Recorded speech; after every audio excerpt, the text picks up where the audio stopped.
जिल्ह्याच्या राजकारणात काँग्रेस पक्षाने जोरदार शक्ती प्रदर्शन करत राजकीय वातावरण तापवलं आहे। उमरगा तालुक्यातील कुन्हाळी आणि कौठा जिल्हा परिषद गटातून उमेदवारी अर्ज दाखल करताना काँग्रेसने आपली संघटनात्मक ताकद दाखवून दिली असून हे शक्ती प्रदर्शन जिल्ह्याच्या राजकारणात ऐतिहासिक मानलं जात आहे।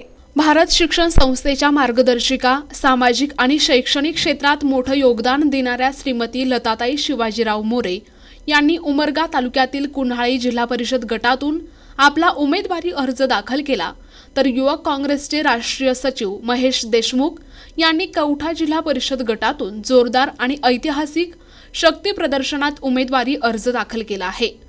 कौठा गटातील नारंगवाडी, नायचाकूर, पेठ सावंगीसह प्रत्येक गावातून ग्रामस्थ, सुशिक्षित तरुण, महिला, पुरुष, शेतकरी, व्यापारी आणि व्यावसायिक मोठ्या संख्येने या शक्ती प्रदर्शनात सहभागी झाले होते।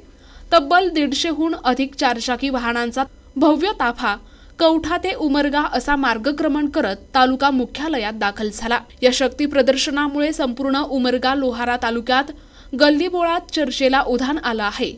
मतदानापूर्वीच विरोधकांच्या भुवया उंचावल्या असून काँग्रेस पक्षाने निवडणुकीत आक्रमक पवित्रा घेतल्याचं चित्र स्पष्टपणे दिसून येत आहे। महेश देशमुख यांनी गेल्या अनेक वर्षांपासून कौठा जिल्हा परिषद गटात सामाजिक बांधिलकी जोपासत विविध सामाजिक उपक्रम राबवले। शेतकऱ्यांच्या अडचणी सोडवण्यापासून ते स्वखर्चातून महापुरुषांचे भव्य पुतळे उभारण्यापर्यंत त्यांनी केलेल्या कामामुळे परिसरात त्यांचा चांगलाच जनसंपर्क आणि दबदबा निर्माण झालाय। यावेळी भारत शिक्षण संस्थेचे अध्यक्ष अमोल भैया मोरे, युवक काँग्रेस जिल्हाध्यक्ष आश्लेष भैया मोरे, युवक काँग्रेस ग्रामीण जिल्हाध्यक्ष गणेश पवार, युवक काँग्रेस महाराष्ट्र प्रदेश सचिव धीरज सोनवणे, उपनगराध्यक्ष विजय वाघमारे, कृषी उत्पन्न बाजार समितीचे माजी सभापती नानाराव भोसले, युवक काँग्रेस विधानसभा अध्यक्ष हनुमंत सांगवे, नगरसेवक विशाल काणेकर यांच्यासह अनेक काँग्रेसचे पदाधिकारी आणि कार्यकर्ते मोठ्या संख्येने उपस्थित होते।